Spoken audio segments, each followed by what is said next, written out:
Wij zijn vanochtend met een hele groep begonnen op de NAL voor een introductie. Praat maar Fries.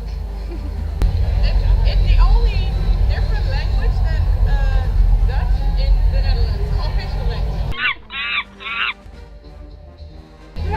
Praat maar Fries. Praat maar Fries. Lekker feesten. Nee, je moest ook Fries praten. Ja, dat ken ik niet. Wij zijn gezellig op de intro weekend. Het is hartstikke gezellig, even lekker in de harmonie. Dan zie je emotioneel naar de show, even lekker doen zie. Ik leuk toch?